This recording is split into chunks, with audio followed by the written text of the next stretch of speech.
So Meta has just been exposed big time for enabling predators and actually proven wrong in court, and they actually have to pay a $375 million fine. Before we get into the story, I'm sure a lot of you guys are looking at this number, and like me, you're pretty disappointed with this. I know that sounds like a lot of money, but honestly, these gigantic social media companies have crazy net worths. Meta's net worth as of March 23rd, 2026 is set to be around $1.6 trillion. So $375 million as a punishment to them is not going to dissuade them from doing anything malicious.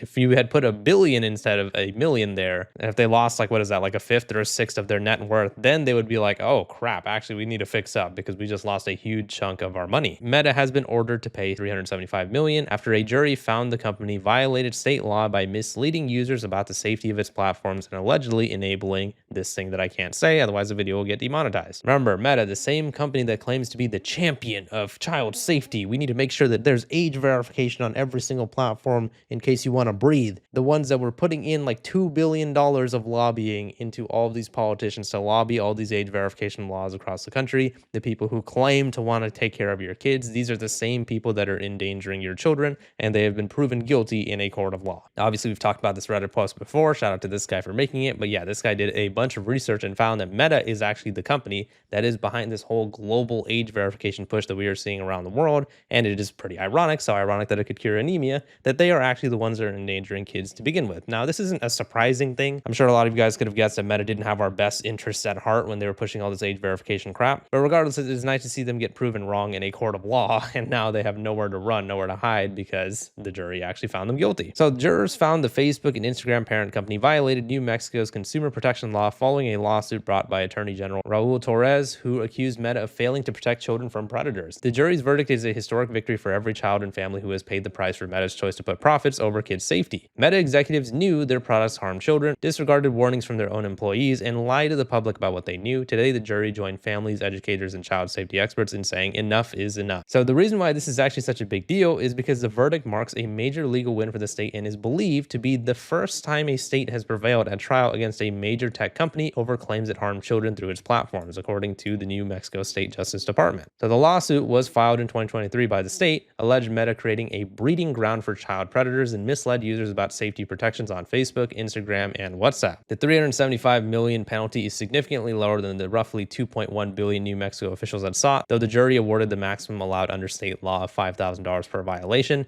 Even if it was the $2 billion that they were seeking out, as we just saw, Meta's net worth is $1.6 trillion. So it still would have not even put a slight dent into what Meta actually has. So Meta said it disagrees with the verdict and plans to appeal. Of course they do, because they are greedy and they don't even want to pay that amount of money, even though they're clearly in the wrong. We respectfully disagree with the verdict and will appeal, a Meta spokesperson told Fox. We work hard to keep people safe on our platforms and are clear that about the challenges of identifying and removing bad actors or harmful content. We will continue to defend ourselves vigorously, and we remain confident in our record of protecting teens online. Right. So the court judge actually did give a statement about this, so let's go ahead and hear what he had to say. So, on question 1, did Meta violate the Unfair Practices Act by engaging in an unfair or deceptive trade practice?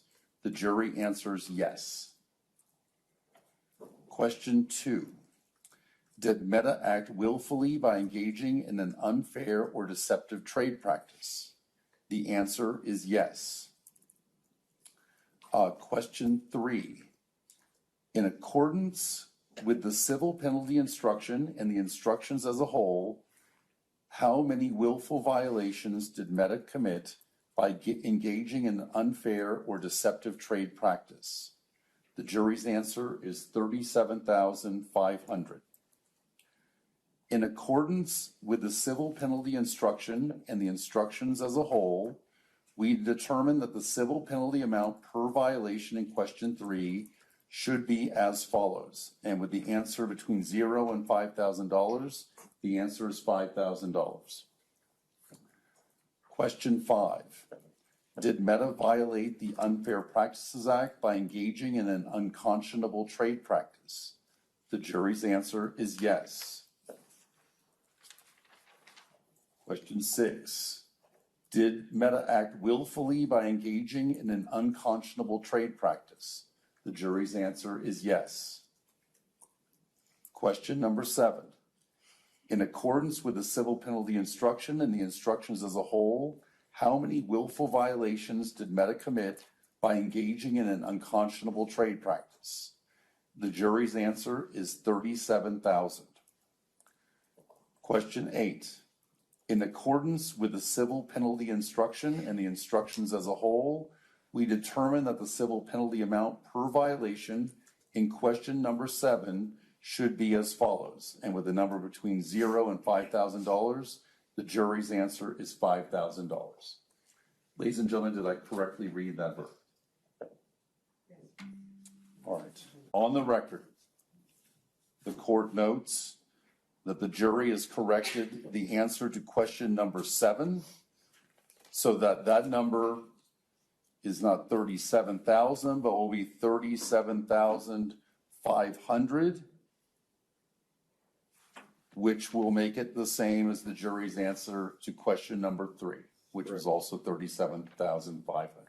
That's the official verdict that has been given. And, as we were saying earlier, hopefully Meta actually gets charged a lot more than that. And hopefully this actually opens the floodgates to a bunch of states and possibly even the entire United States investigating Meta and actually making it so they have to pay a bunch of money for all the crimes that they've committed. Again, think about how ironic it is that these guys are the ones trying to push all these age verification ID laws throughout the freaking country and trying to make it so everybody has to provide an ID to be able to breathe on the internet, and they're claiming that they were doing it for the kids. Now, Meta themselves have been exposed for actually endangering children across all their platforms, which just goes to show that this whole age verification thing has nothing to do with protecting the kids. They just wanted to collect information. They want to just collect all that biometric data and sell it so they actually know everything about us. And a lot of these companies are even using a certain company called Persona, which I actually wanted to get into before I end the video. Yeah, so guess who got called out by the Persona CEO? Me.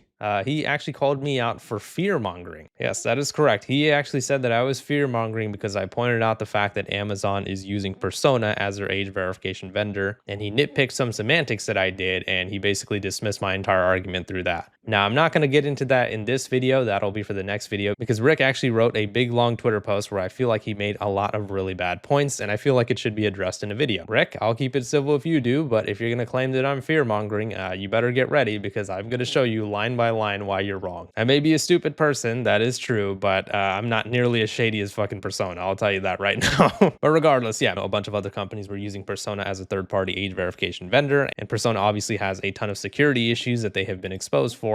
But the point is, back to Meta, they're actually getting punished. And yes, I know that $375 million is not a lot compared to Meta's net worth, but at least it's something, and it kind of opens the floodgates for people to look at Meta and see their practices in terms of what they're doing could actually be really shady. Maybe a lot of other companies, states, countries, or whatever can actually start launching investigations into Meta and thinking, maybe this company that is rallying for age verification across the entire globe, maybe they are actually the ones that are the biggest threat to our children. And if a proper investigation is done, I'm sure they could find Meta guilty of a lot of things. So yeah, let me know what your guys' thoughts are on the situation in the comments. Meta actually just got punished for endangering children, and hopefully they have much more lawsuits coming towards them in the near future. Please leave a like in the video if you enjoyed it and subscribe for more. See ya.